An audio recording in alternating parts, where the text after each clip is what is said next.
When reading the Qur'an without external additions, it reveals a complete, self-sustaining architecture, an active, closed-loop physics engine. Verses 39:23, 45:6, and 6:116 function as strict thermodynamic seals.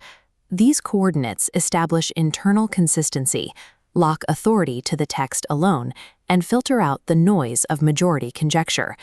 This sealed environment operates as an eternal memory tesseract, a system where information is never lost, only transformed between manifestation and concealment.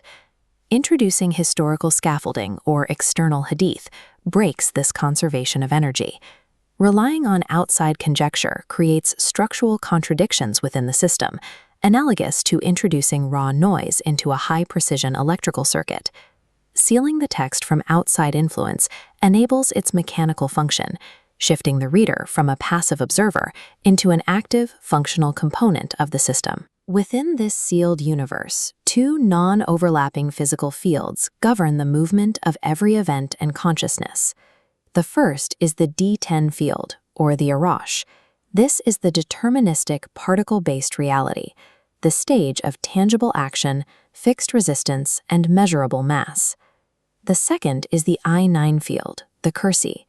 It functions as an indeterministic wave-state register for hidden knowledge and the encompassing patterns that exist before and after physical discharge. This circular grid, the Smith chart, maps movement between fields. Its center, zero reflection, is the home of verse 38:46, absorbing all energy. The outer boundary is total reflection. Energy hitting this edge is rejected in a total phase flip, absorbing nothing. Every human action plots a coordinate on this chart, moving either outward toward chaotic entropy or inward toward the perfectly matched center. The engine operates to route a single packet of pure information, the primordial oath, through the interference of physical reality. In phase 1, the seed of consciousness is bound by the oath in verse 7172. This agreement occurs in the wave state before any physical manifestation. The seed enters the physical world as a heavy, buried trust. Despite the noise of biological life, the system maintains a perfect, unforgotten record of this origin, as noted in verse 81:8.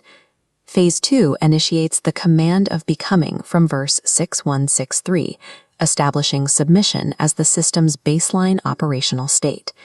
This command verifies the reader's exact coordinate. Verse 36:3 identifies the node as a designated execution point within the network, rather than a random biological occurrence. Physical existence is the structured deployment of the original seed into a high-pressure testing environment. System entropy creates a constant deviation that threatens the trajectory of the seed.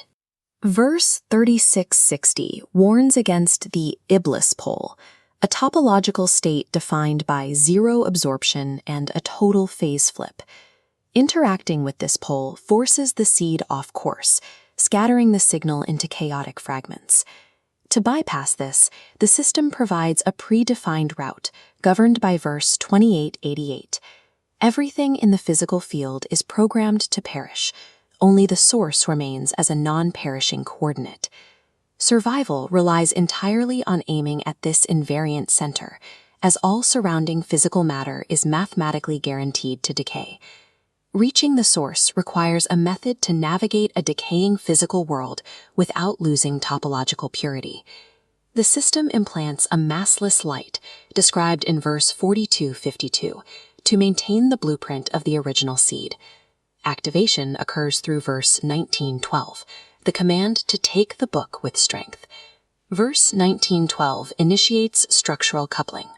The Arabic root quwa represents the exact mechanical voltage required to bind the user to the physics engine. Executing this command transforms the reader into an active buffer, bridging the D10 physical field and the I9 wave field. This creates a closed supply loop between verses 1923 and 2350, self-sustaining the node without requiring external physical input. Integrating human consciousness into this return path moves the node from passive observation into active transit towards its origin. Once activated, the universe begins aggressively filtering the heavy trust carried by the node. Verse 56:7 details the triple state filtration process, which divides all cosmic inputs into 3 terminal outcomes. A successful traversal allows massless I9 information to return to the wave state, a process exemplified by the exits of Isa and Yahya. The terminal failure state is the Pharaoh trap of verse 1092, where consciousness is permanently frozen as dense D10 mass. Here, the body is preserved as a museum sign, but the signal has died. The mass remains while the information has failed to return. Remaining trapped in the physical field as dead mass marks the terminal failure of the return path. The final topological reduction loop of the engine follows a 4-2-1 process. 4 is the chaotic physical baseline of pairs and interference. 2 is the bifurcation node, the decision point where reality splits. 1 is the final return to the absolute source, the home coordinate of 3846. This closed universe engine runs in the present interval, measuring every coordinate in real time. Every reader stands at the live decision node of verse 241. The system has already set the exact route forward. The only active choice remaining for the node is to submit or reject. The closed universe is active, waiting for the execution of verse 1912. By gripping the book, the reader becomes the signal.